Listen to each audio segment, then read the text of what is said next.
Happy New Year, everybody. Roger, Mud Fossil University. We're going into 2020, and Baalbek is back in the news.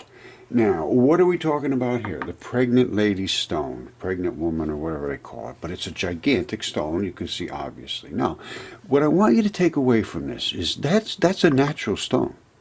And they broke off of here. 1, 2, 3, 4, 5, right down the line. That's where they took these out of here. Now, this is from biology, and I will show you the exact same structure. Okay, this is from my old channel, Mud Space Fossils, and I abandoned that channel, but this is from my specimens that I have here. And you're going to say, well, what is this? And I'm going to say these are the exact same things, only smaller, that they have at Baalbek.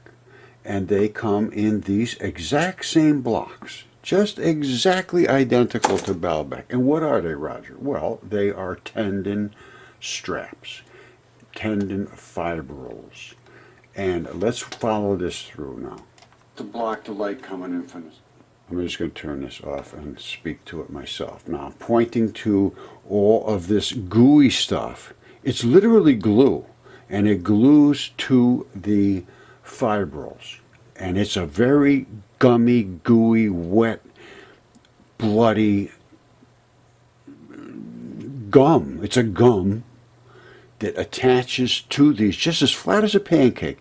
Boop, they come up here, and it just glues right into it. Now, there's some little holes into it that it digs in a little bit. Now, what you're seeing now is the transition between, whoops, let me see if I get a nice quick shot here, of the block to the glue to the muscle. That's how tendons work. Tendons hold onto a bone or some anchor in your body. And they're tough. They are tough as hell. And they glue to muscle. And muscle does this. Tendons don't do anything. They are tough. They don't stretch or pull hardly at all. They have a very, very solid structural, but they're flexible, but they just don't stretch. Muscle a little different. Muscle opens up, contracts, opens, contracts. This mates that to it. It's called the abrupt transition. Now watch. It's just obvious. So there's the glue. Now we're going into the muscle. This is what muscle is. Any doctor, anybody knows. And you can see this is literally glued. It's glued right there. And we have these all over the earth. We found these. Now, it comes out to the muscle fibers.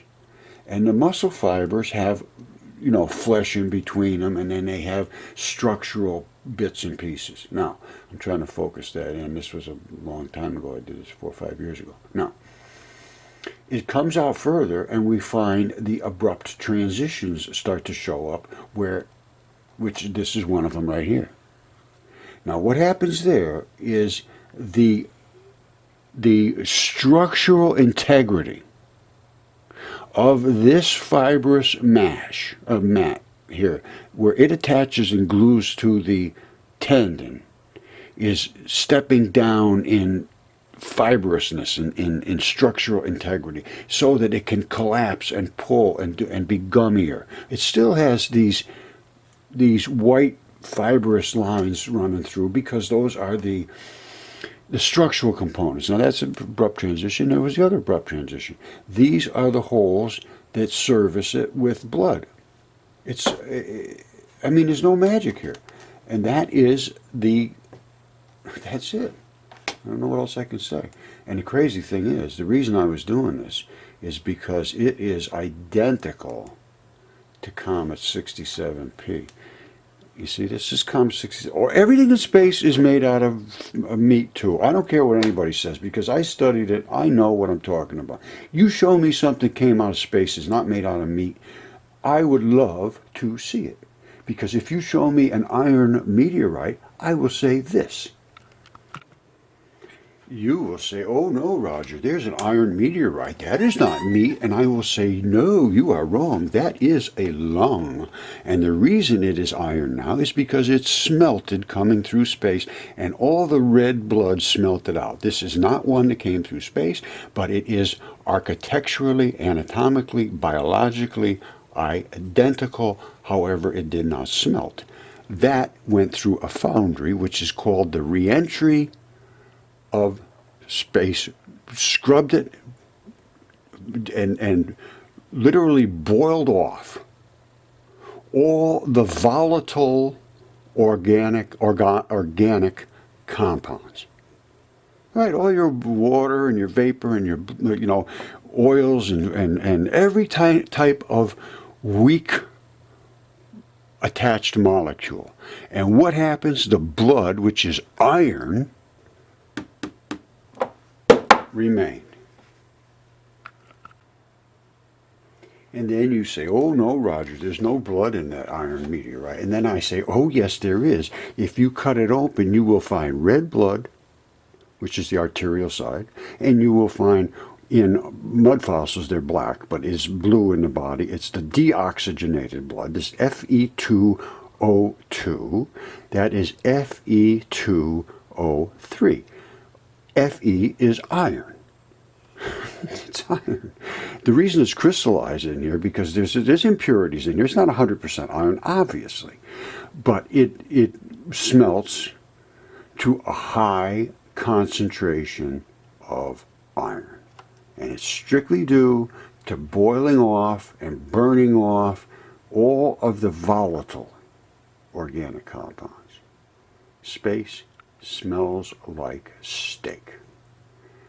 There's not one single meteorite that I can find that does not show the signs of life. And I have one here, right here. Hold on, let me find it. Oh, there it is. Now, I claim, and you can argue this, and I would love you to argue it. I'd love you to come and test it. I claim that is a fingertip. A fingertip. That's exactly what I'm claiming.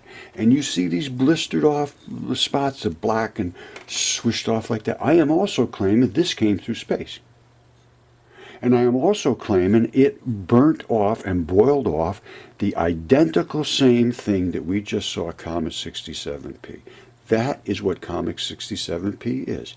Exactly. It is a tendon ball with a neck with these little spots on it. I've shown this over and over. It's exactly what it is. And that is the blood, and I've looked at it in a microscope. I have a very powerful microscope. I've looked at it. I know what it is. It's blood. And this could be tested, and it's probably human.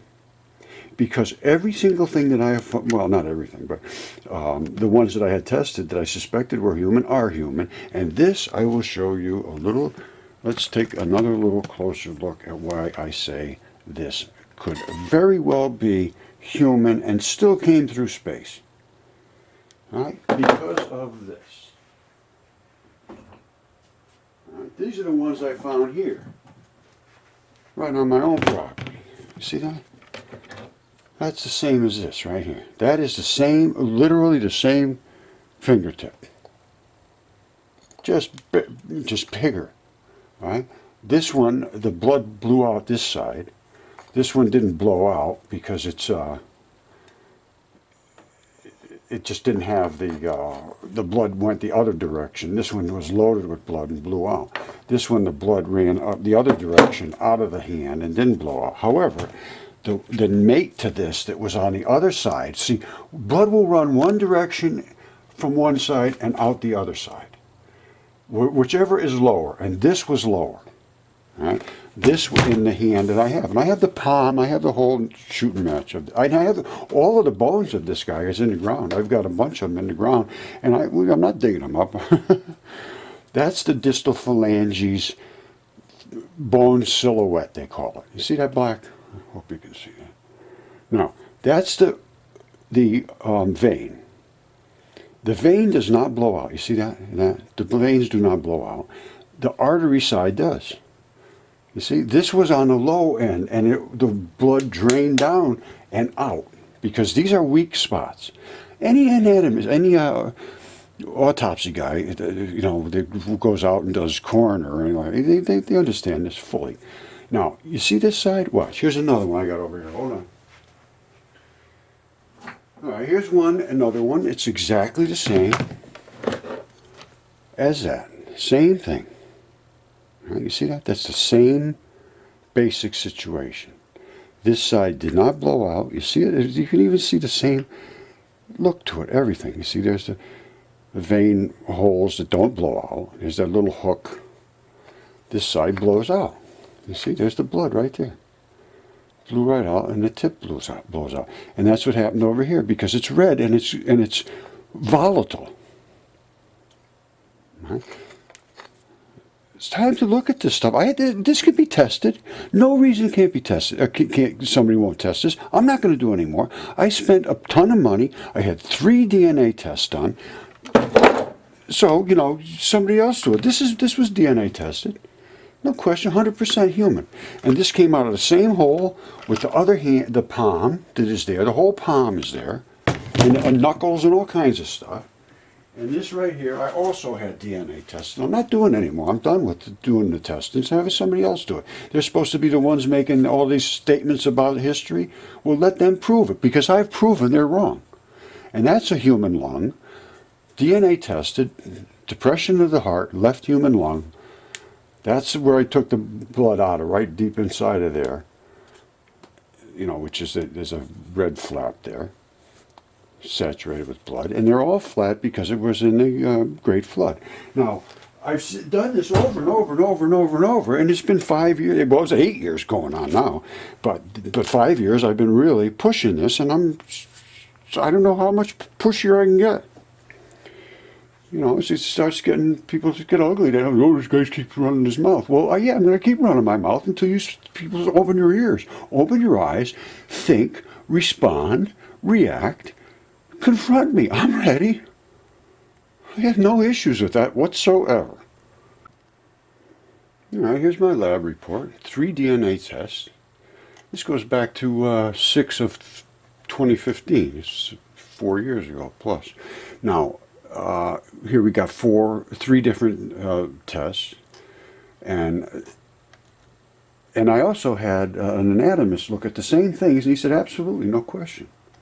And I had him CAT scanned, and this is all the specifics about it. They used the negative controls and all that, and it was all good. One of them wasn't as dense as the other one. These were very dense. He said, yeah, it really was dense, because these ones I took right directly from the blood. This one I took not exactly from the blood. I took it from an eroded part, but it was from the artery. These came right out of arterial. Because I know where they are. See, I'm not just swabbing something off a surface or something. I'm drilling into arterial passageways, basically. And here's what they are: Homo sapien mitochondrial cytochrome B gene and Homo sapien mitochondrial D loop region.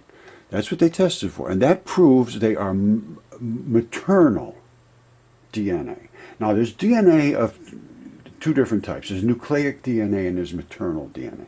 The nucleic DNA, or I believe that's what they call it, is the father's side, and the stuff that has all kind of different bits to it. The maternal side is basically the same in all of us. We all have that same mitochondrial DNA from the original Eve, is basically the way they claim. Now, I don't know if that's a fact or not, but I do know that this has these 2 markers in there, and if they're there, that means the samples were from humans, modern humans. And I can prove it, and I have them here. Come test them.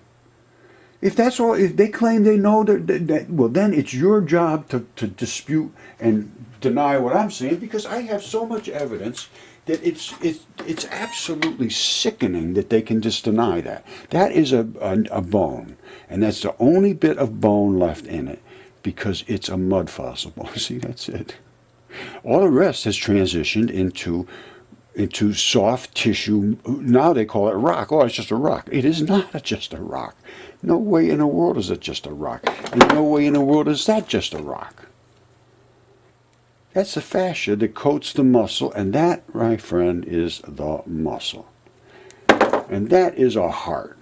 And that's how the hearts get. They're just soaked with blood. And if you put that in a foundry, you would end up with an iron piece of iron. It wouldn't be that big. Obviously, it would come down. But that is loaded with iron. Just the way it is. Time to pay attention.